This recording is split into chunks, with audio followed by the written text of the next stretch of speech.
విద్వేషం, విషం, విధ్వంసం, కుట్రలు, కుతంత్రాలు, హత్యలు. ఒకటేంటి, రెడ్ బుక్ రాజ్యాంగం అమలవుతున్న ఆంధ్రప్రదేశ్లో జరగని అరాచకం లేదు. హింస రచనతో, ధ్వంస రచనతో ఏపీలో రాక్షస పాలన సాగుతున్న తీరు చూసి దేశమంతా నివ్వెరపోతోంది. వైఎస్ఆర్సీపీ నేతలు, కార్యకర్తలు సానుభూతి పరలే లక్ష్యంగా పచ్చమూక హత్యాకాండని కొనసాగిస్తోంది. మరోవైపు వైఎస్ జగన్మోహన్ రెడ్డి కేంద్రంగా కొత్త కుట్రలకు తెరతీస్తోంది. జగన్ నుంచి జనాన్ని వేరు చేయడం అసాధ్యమని తెలిసి రోత పన్నాగాలతో తెగబడుతోంది. చిల్లర రాజకీయాలతో, వెకిలి నిర్ణయాలతో చంద్రబాబు ప్రభుత్వం జననేత జగన్ లక్ష్యంగా విష పన్నాగాలు పన్నుతోంది. దీనిపైనే వాటి మ్యాగజైన్ స్టోరీ. వైఎస్ఆర్సీపీ కార్యకర్త రషీద్ని నడి రోడ్డుపై అత్యంత పైశాచికంగా టీడీపీ గుండా హత్య చేశాడు. చెట్టంత కొడుకు రక్తపు మడుగులో విలవిలలాడుతూ ప్రాణాలు కోల్పోతే గుండెలు పగిలేలా ఏడుస్తోంది ఆ కన్నతల్లి. తన తర్వాత ఇంటికి అండగా ఉండాల్సిన వాడిని రెడ్ బుక్ రాజ్యాంగం బలి తీసుకుంటే ఆ తండ్రి కన్నీరు మున్నీరవుతున్నాడు. ఆ కుటుంబానికి నేనున్నానని, మీకేం కాదని ధైర్యం చెప్పారు జగన్. ఆ ఓదార్పుని ఇవ్వడానికి కూడా సహించలేకపోతోంది నారారూప రాక్షసం. వినుకొండలోని రషీద్ నివాసానికి వెళ్లే క్రమంలో జగన్మోహన్ రెడ్డికి అడుగడుగునా ఆటంకాలు కలిగించారు.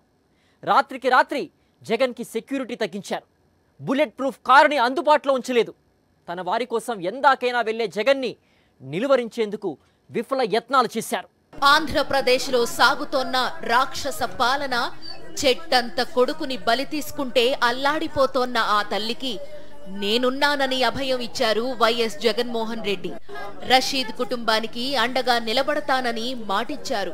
ఎలాంటి కష్టం రానివ్వనని భరోసా ఇచ్చారు. ప్రజల మాన ప్రాణాలతో చెలగాటమాడుతూ రెడ్ బుక్ రాజ్యాంగం అమలు చేస్తూ ఏపీలో కొనసాగుతోన్న ఆటవిక పాలనపై సమర శంఖం పూరించారు వైఎస్ జగన్మోహన్ రెడ్డి. ఒకటే హెచ్చరిస్తా ఉన్నా, ఖచ్చితంగా వీటి మీద ప్రొటెస్ట్ జరుగుతుంది.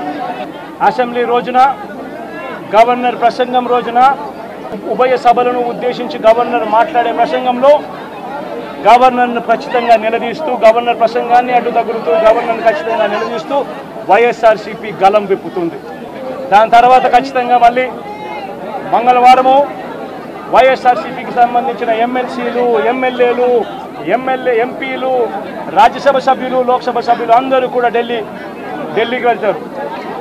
సింబాలిక్ ప్రొటెస్ట్, సింబాలిక్ ధర్నా ఢిల్లీలో చేసే కార్యక్రమం కూడా చేస్తాం. ఆంధ్రప్రదేశ్లో కొనసాగుతోన్న అరాచక పాలన చూసి దేశమంతా నివ్వెరపోతోంది. నెల రోజుల క్రితం వరకు ఏపీ అంటే సంక్షేమం, ఏపీ అంటే అభివృద్ధి, దేశమంతా జగన్ జనరంజక పాలనని అబ్బురపడుతూ చూస్తూ వచ్చింది. కానీ కేవలం 30 రోజుల్లో ఏపీని బీహార్గా మార్చేసింది చంద్రబాబు ప్రభుత్వం. రాష్ట్రంలో పచ్చమూక చేస్తోన్న హత్యలు, దాడులు, విధ్వంసం అంతా ఇంతా కాదు. వైఎస్ఆర్సీపీ శ్రేణులే లక్ష్యంగా పచ్చ రాక్షసులు చేస్తోన్న హత్యాకాండ అంతు లేకుండా పోయింది. ఈ నారారూప రాక్షసత్వం అంతు తేల్చడానికి నేనున్నానని 5.5 కోట్ల మంది ప్రజలకు అభయం ఇస్తున్నారు వైఎస్ జగన్మోహన్ రెడ్డి.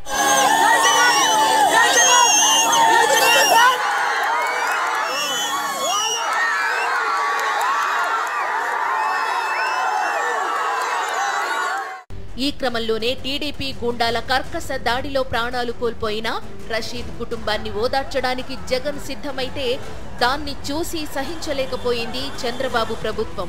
అడుగడుగునా ఆటంకాలు కల్పించే కుట్రలు పన్నింది. వాటిని తిప్పికొడుతూ జగన్ రషీద్ కుటుంబానికి ధైర్యం చెబితే ఈ క్రమంలో జగన్ కి మద్దతుగా నిలిచారు జనం.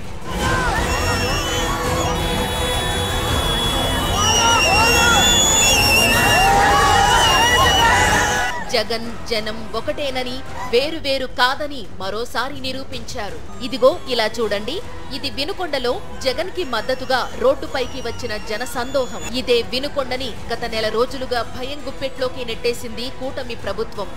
ఏపీ అంతా రెడ్ బుక్ రాజ్యాంగం సృష్టిస్తున్న భయానకం ఒక ఎత్తు అయితే, పల్నాడులో పచ్చమూక చేస్తోన్న అరాచకాలు మరో ఎత్తు. ఇక వినుకొండలో రషీద్ హత్య సృష్టించిన భయోత్పాతం అంతా ఇంతా కాదు. అలాంటి వినుకొండలో భయం లేకుండా జనమంతా స్వేచ్ఛగా రోడ్లపైకి వచ్చారు.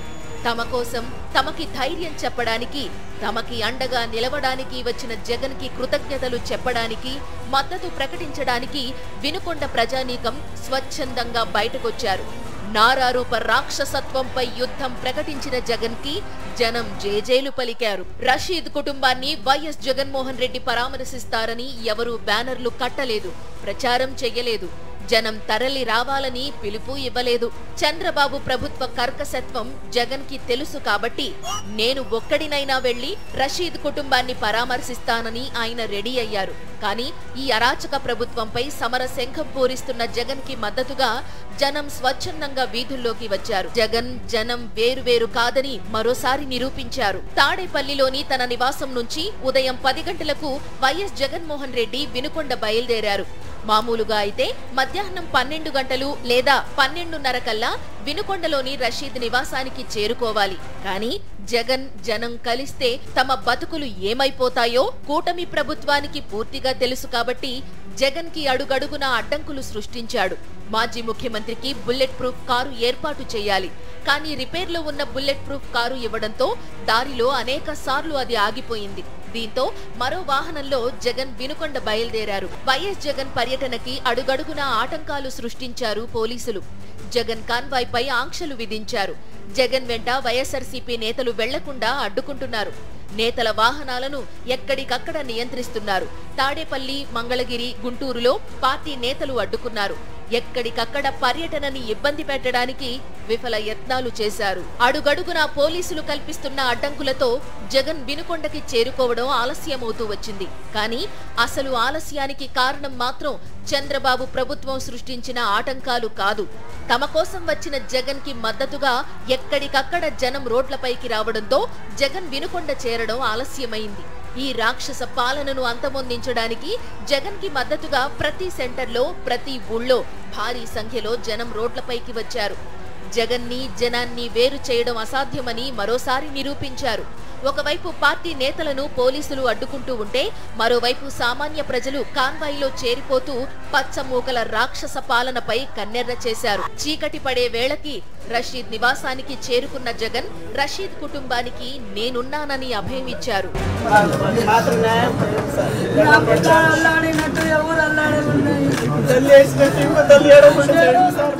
జనం కోసం జగన్, జగన్ కోసం జనం వేరువేరుగా చూడడం అసాధ్యం. జనం కోసమే నాడు దేశంలోనే అత్యంత శక్తివంతమైన వ్యక్తిని ఎదిరించి జగన్ నిలబడ్డాడు. జనం కోసమే నాడు ఎన్ని కష్టాలు ఎదురైనా జగన్ భరించాడు. జనానికిచ్చిన మాట కోసమే పదవులు, అధికారంలో ఉన్న పార్టీని అన్నింటినీ వదిలేశాడు. జనం కోసమే కేంద్రంలో, రాష్ట్రంలో పవర్లో ఉన్న పార్టీ నుంచి బయటకు వచ్చేశాడు. ఆ జనం కోసమే స్వాతంత్ర భారతదేశంలో ఏ ప్రభుత్వం కూడా చేయలేని సంక్షేమాన్ని, అభివృద్ధిని కేవలం 3 సంవత్సరాల్లో చేసి చూపించాడు. అలాంటి జగన్ని జనం నుంచి వేరు చేయాలని మరోసారి దుస్సాహసానికి ఉడిగడుతోంది చంద్రబాబు ప్రభుత్వం. దేశ రాజకీయ చరిత్రలో వైఎస్ఆర్సీపీ ఆవిర్భావానికి ఒక ప్రత్యేక స్థానం ఉంది. ఈ దేశంలో పొలిటికల్ వ్యాక్యూమ్ ఉన్నప్పుడు దాన్ని భర్తీ చేయడానికి పుట్టిన రాజకీయ పార్టీలున్నాయి. పాలకుల మీద ప్రజా వ్యతిరేకత పెరిగినప్పుడు దాన్ని క్యాష్ చేసుకోవడానికి పుట్టిన రాజకీయ పార్టీలు ఉన్నాయి. కులాల కేంద్రంగా పుట్టుకొచ్చిన పార్టీలున్నాయి. కానీ ఒక్క వైఎస్ఆర్సీపీ మాత్రమే జనం కోసం పుట్టింది. ప్రజలకిచ్చిన మాటని నిలబెట్టుకునే క్రమంలో పుట్టింది.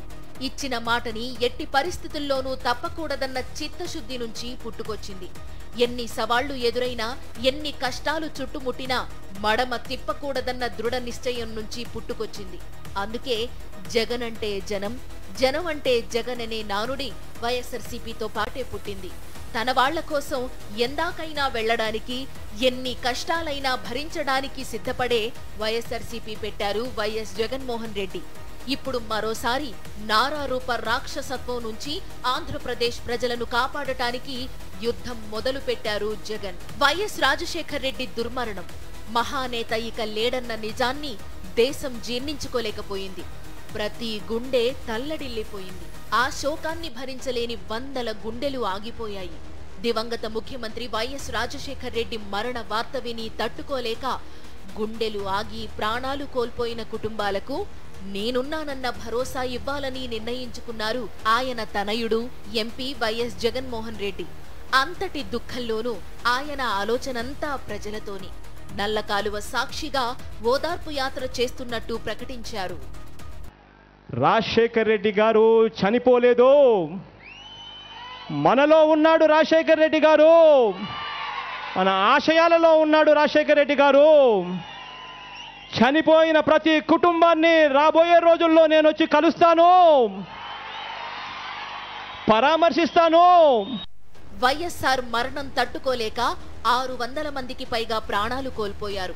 వాళ్ల కుటుంబాలకు ధైర్యం చెప్పడానికి అంత బాధలోనూ ఓదార్పు యాత్ర ప్రారంభించారు వైఎస్ జగన్. ఆ కుటుంబాలకు భరోసా ఇచ్చారు. 2 విడతల యాత్రకు విశేష స్పందన రావడం పార్టీలో కొందరికి అసూయ కలిగించింది.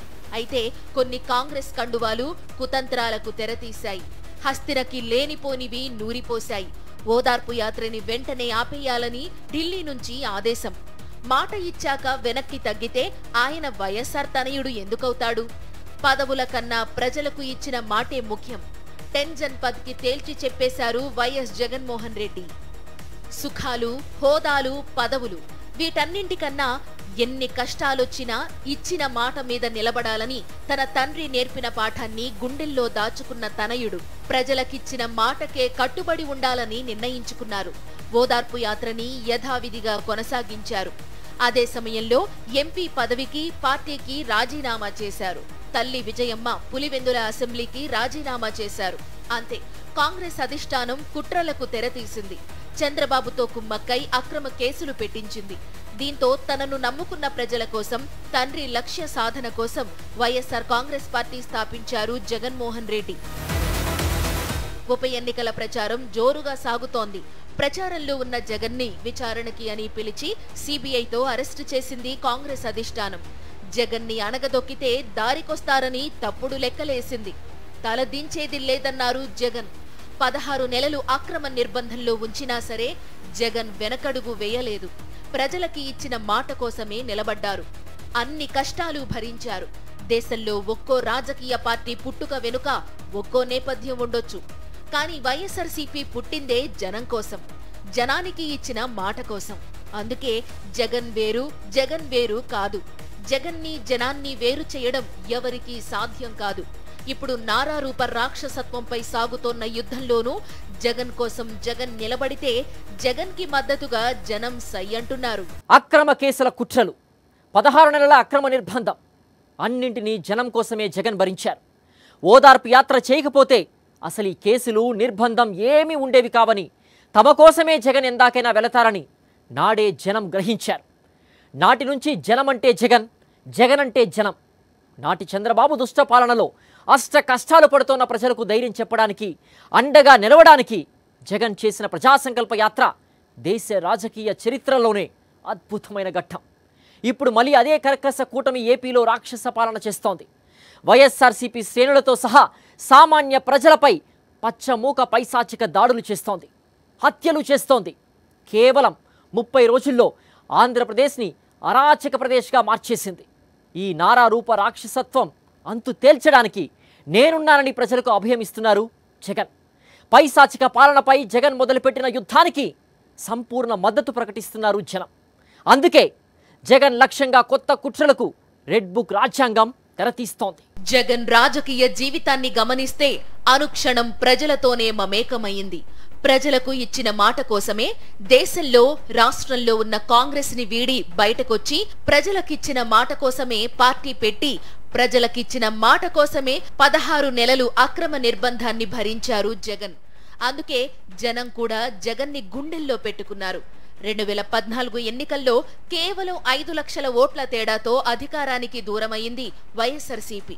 ఒంటరిగా పోటీ చేసిన 67 అసెంబ్లీ స్థానాల్లో 8 లోక్సభ స్థానాల్లో వైఎస్ఆర్సీపీ విజయం సాధించింది. నాడు అధికారంలోకి వచ్చిన వెంటనే ఏపీ భవిష్యత్తును చీకట్లోకి నెట్టేస్తూ చెలరేగిపోయిన చంద్రబాబు దుష్ట పాలనపై ఉద్యమించారు జగన్. ప్రజలకు నేనున్నానని భరోసా ఇస్తూ ప్రజా సంకల్ప యాత్ర చేశారు. ఆ యాత్ర దేశ రాజకీయ చరిత్రలో అపూర్వ ఘట్టంగా నిలిచింది. 2019 ఎన్నికల్లో ఓటమి పాలైన తరువాత చంద్రబాబు, పవన్ కళ్యాణ్ ఆంధ్రప్రదేశ్ వైపు చూడనే చూడలేదు. దాదాపు 3 ఏళ్ల పాటు అసలు రాష్ట్రంలోనే లేరు. హైదరాబాదులో ఉండి రాజకీయం చేశారు, కుట్రలు చేశారు. ఓటమి తరువాత ప్రజలను కలవడానికే చంద్రబాబు, పవన్ కళ్యాణ్ ఇష్టపడలేదు. అడపాదడపా అతిథుల్లానే ఏపీకి వచ్చి వెళ్లారు. కానీ వైఎస్ జగన్మోహన్ రెడ్డి మాత్రం గెలుపోటములను సమానంగానే చూస్తున్నారు. తాజా ఎన్నికల్లో ఓటమి ఎదురైనా కొద్ది రోజులు కూడా ప్రజలకు దూరంగా లేరు. నిజానికి ఏ రాజకీయ నాయకుడైనా ఓటమి తరువాత కొన్నాళ్ల పాటు జనానికి దూరంగానే ఉంటారు. ఇందుకు దేశంలోని ఏ రాజకీయ నాయకుడు అతీతం కాదు. కానీ జగన్మోహన్ రెడ్డి మాత్రం తన వాళ్ల కోసం, తనను నమ్ముకున్న వాళ్ల కోసం, ప్రజల కోసం ఎందాకైనా వెళ్లడానికి ఎప్పుడూ సై అంటూనే ఉంటారు. అందుకే కూటమి ప్రభుత్వం కుట్రలు పన్ని మాచర్ల మాజీ ఎమ్మెల్యే పిన్నెల్లి రామకృష్ణారెడ్డిపై అక్రమ కేసులు పెడితే నెల్లూరు జైల్లో ఉన్న ఆయన్ని పరామర్శించి ధైర్యం చెప్పారు. టీడీపీ గుండా నడి రోడ్డుపై వైఎస్ఆర్సీపీ కార్యకర్త రషీద్ ని నరికి చంపితే ఆ పచ్చ రాక్షసుణ్ణి చంద్రబాబు ప్రభుత్వం వెనకేసుకొస్తుంటే రషీద్ కుటుంబానికి అండగా నిలిచారు. అధికారంలోకి వచ్చిన నాటి నుంచి ఏపీలో రాక్షస పాలన చేస్తున్న చంద్రబాబు ప్రభుత్వంపై సమరశంఖం పూరించారు. యుద్ధం ప్రకటించారు. ఓటమి భారాన్ని ఏమాత్రం పట్టించుకోకుండా తమ కోసం కదిలి వచ్చిన జగన్ని చూసి నీ వెనుకే మేమంతా అంటూ జనం మద్దతు ప్రకటించారు. రాష్ట్రంలో ఈరోజు ఒక ఆటవిక పాలన సాగుతా ఉంది. గత 45 రోజులుగా రాష్ట్రంలో పరిస్థితి ఏమిటి అని చెప్పి ఒకసారి ఏ సామాన్యుడిని అడిగినా కూడా ఆ ప్రతి సామాన్యుడి నోట్లో నుంచి కూడా వచ్చే మాట ఒకటి, ఈ రాష్ట్రంలో లా అండ్ ఆర్డర్ లేదు, ఈ రాష్ట్రంలో ఆటవిక పాలన సాగుతా ఉంది. 5 ఏళ్ల పాలనలో అభివృద్ధి దిశగా ఏపీని పరుగులు పెట్టించారు జగన్. సంక్షేమంలో వెలుగులు తెప్పించారు.